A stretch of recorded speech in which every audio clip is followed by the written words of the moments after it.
Salut tout le monde, j'espère que vous allez bien. On va continuer avec notre sujet pneumatique pour les actionneurs. On va voir aujourd'hui les symboles des actionneurs pneumatiques. Alors comme toujours, on utilise le tableau pour faciliter la désignation et la signification. Alors premièrement, on a ce symbole-là qui est représenté ici. Ça représente un vérin simple effet. Donc action, la sortie sera assurée par une action pneumatique, avec ce petit trait-là, et le retour sera assuré par le ressort, qui est représenté par ces zigzags-là. Donc ça on l'appelle vérin simple effet, commande pneumatique, retour par ressort. Le deuxième, lui aussi c'est un vérin simple effet, puisqu'on voit une seule entrée de l'air pneumatique de ce côté-là. Bien sûr, il a un petit trou ici pour l'échappement. On ne le représente pas pour ne pas le confondre avec un vérin double effet qu'on va voir après. Donc ça, c'est un vérin simple effet, mais commande pneumatique et retour par action mécanique. C'est-à-dire, si vous exercez une pression ici, il va sortir. Si vous voulez le faire rentrer, il faut le pousser par une action mécanique. Ça, c'est un vérin double effet. Pourquoi? Parce qu'on a deux petits traits ici. Il y a une entrée, l'air ici, une sortie ici, ou bien l'air peut entrer de ce côté et sortir de l'autre côté. Ça, on l'appelle vérin double effet, commande pneumatique. Ça, c'est un vérin, bien sûr, double tige, commande pneumatique. Vous avez dit, s'il y a une tige qui sort vers la gauche, il y a aussi une tige qui sort vers la droite. Il a un double effet, vers la droite et vers la gauche. C'est pour cela qu'on l'a appelé vérin double effet, bien double tige, commande pneumatique. On a le symbole d'un moteur pneumatique, double sens, il y a deux sens. Pourquoi? Parce qu'on a ici deux triangles. Si on a un seul triangle, c'est-à-dire on n'a pas de ce triangle-là, on a un seul, on va dire qu'il a un seul sens, c'est-à-dire qu'il peut tourner dans un seul sens, ou bien de droite à gauche, ou de gauche à droite. Donc il a un seul sens. Mais celui-là, vous pouvez le faire tourner vers la droite et vers la gauche en même temps. Dernier symbole qu'on va utiliser dans notre cours, c'est la lampe de signalisation ou voyant lumineux pneumatique. Voici le symbole des lampes, mais il est commandé par l'air avec ce petit triangle-là. C'est pour cela qu'on a dit une lampe de signalisation ou voyant lumineux pneumatique, commande pneumatique. Fonctionnement d'un vérin simple effet. Je vais vous expliquer tout à l'heure comment ça fonctionne. Alors, ici on a un groupe de conditionnement d'air FRL. C'est pas FRL, c'est un filtre régulateur de pression et lubrificateur. Voilà ici le filtre, le purge. Ici c'est un manomètre et un régulateur de pression avec indicateur de pression. Ici on a le lubrificateur.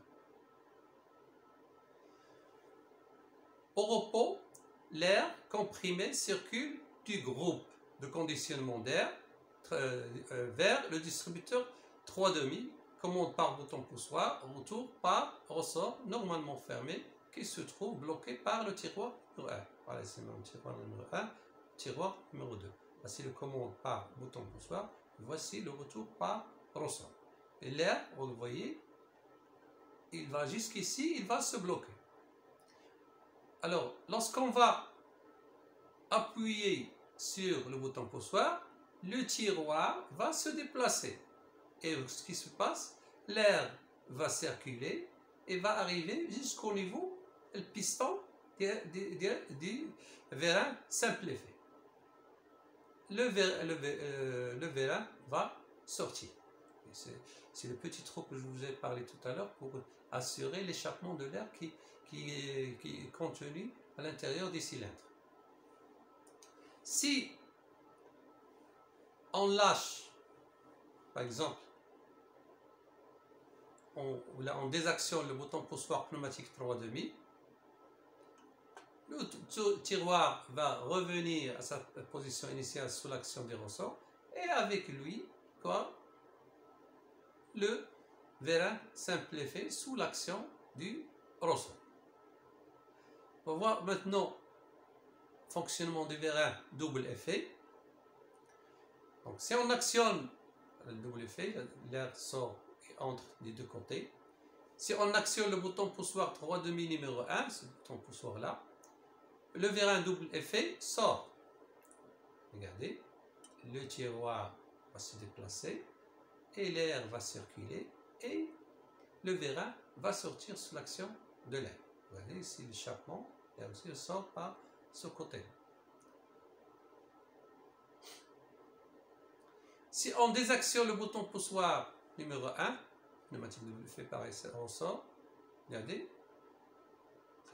l'air il est bloqué, mais le vérin reste à la position de sortie. Donc, pour le remettre à sa place, donc on va actionner le bouton poussoir pneumatique 3/2 numéro 2, le vérin double effet, bien sûr ça.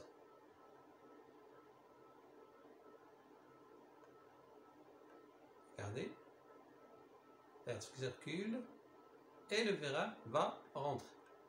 Donc si on désactionne le bouton poussoir pneumatique 3/2 numéro 2, le vérin pneumatique double effet reste dans sa position de rentrée. Et comme ça, vous voyez comment fonctionne un vérin simple effet et un vérin double effet. On va passer aux exercices, un exercice d'application. Suite à la fin de notre 4e séance, veuillez répondre aux questions suivantes. Utilisez toujours un tableau. Je vous demande toujours d'utiliser un tableau pour faciliter la réalisation des exercices et pour que vos exercices soient clairs.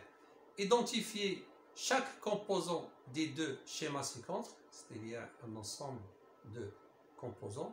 Vous allez identifier chaque composant constituant les deux montages. Deuxièmement, c'était le rôle de chaque composant constituant chaque montage. Quel est le nom et le rôle du composant pneumatique 1/6? Ça, je ne vous l'avais pas expliqué, mais vous devez faire une petite recherche pour que vous essayez vous-même de trouver des solutions. Quatrièmement, quels sont les éléments qui manquent dans la figure du dessus, c'est-à-dire cette figure-là? Il y a un élément qui manque. Quel est cet élément? C'est pour que cette installation fonctionne correctement. Et cinquièmement, c'était les différents constituants d'un vérin. Merci de votre attention. J'espère que vous m'avez bien compris. C'était avec vous, Mali Hassan, CFH El Hayna Darabat, et à la prochaine, Inch'Allah.